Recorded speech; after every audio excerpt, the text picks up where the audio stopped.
Hello, Mr. Johnsomonsonagonanonafonalon. With this model, I will show you transcription, translation, and sickle cell disease. Now, with transcription first. So, in this cell, in the nucleus, there's this strand of DNA. Now, what this strand of DNA does is it unzips this right here, RNA polymerase, goes to the strand, and gets a nucleotide. Now this nucleotide goes to the correct nucleotide complementary to the DNA, connects, and the RNA polymerase moves on, calls for another nucleotide comes into place, RNA moves on, calls for another nucleotide, and that process repeats, and until you're left with this. mRNA. Strand of nucleotides all together. Now, this mRNA disconnects from the top half of the DNA.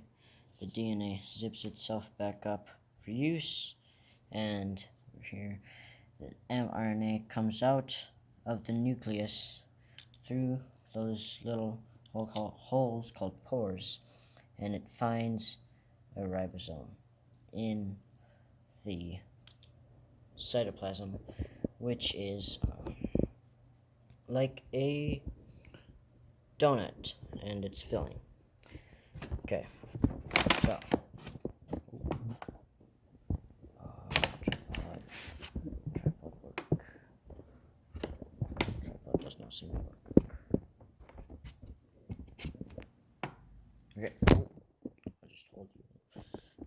So this mRNA goes to the ribosome. The ribosome has three places: the E, the P, and the A. Now,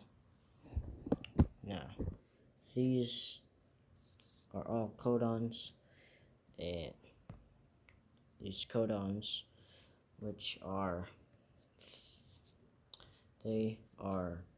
nucleotides of the mRNA in groups of three. Now, all these. This is a tRNA. tRNA usually comes with an amino acid just like this, but it has anticodons, 3 anticodons, and these anticodons are complementary to the codons right here. And basically what happens is you have this codon, AUG, find a tRNA that is complementary.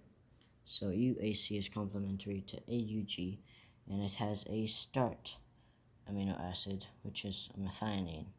Now this tRNA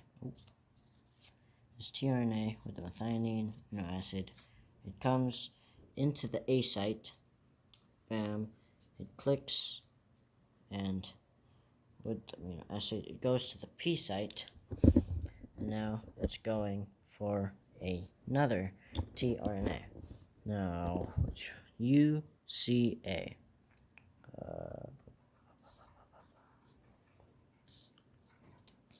AGU, UCA, yeah, UCA, serine, so that tRNA connects to the mRNA. Now this is where it gets tricky. The amino acid leaves that tRNA and goes to this tRNA with the amino acid. Those two amino acids connect with a polypeptide chain. Now, this tRNA, it goes to the E site where it leaves, and this tRNA goes to the P site with both the tRNAs. Now, it's going for another AUG, so UAC again, and it connects codon to anticodon, and now these two connect to this one amino acid through polypeptide chain. This goes to the E site, out, this goes to the P site, and that repeats over and over and over again until you've hit this. So AAA, UUU, and this is what it's supposed to look like so far. So you've had this whole chain of codons, whole polypeptide chain of amino acids, and then there's this stop codon right here. The stop codon basically tells that the chain stop right there. This pops off, and a protein is made. Now, about sickle cell disease. Sickle cell disease is where the DNA GAG changes to GTG, so CTC changes to CAC, and that changes the RNA from GAG to GUG, and that changes the protein that is needed, which is glutamic acid, to the protein that you get, which is valine. Now, this is hemoglobin. This hemoglobin is responsible for moving carbon dioxide to the lungs and also transporting blood. This is normal hemoglobin, and this is clumped up hemoglobin, and that goes on for strands. Strands. What the clumped up hemoglobin does is that it changes the form of those red blood cells, and that's why they're named sickle cell disease, because it's sickled cells. The form is changed, and why that is a problem is because this is a small blood vessel.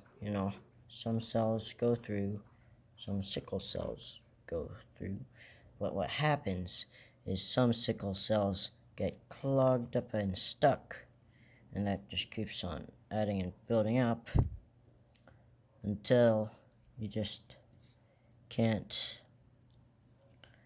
have any red blood cells or any sickle cells to go where they need to go in that small blood vessel. That is what is happening. That is what causes pain. Okay, that is sickle cell disease. That is protein synthesis.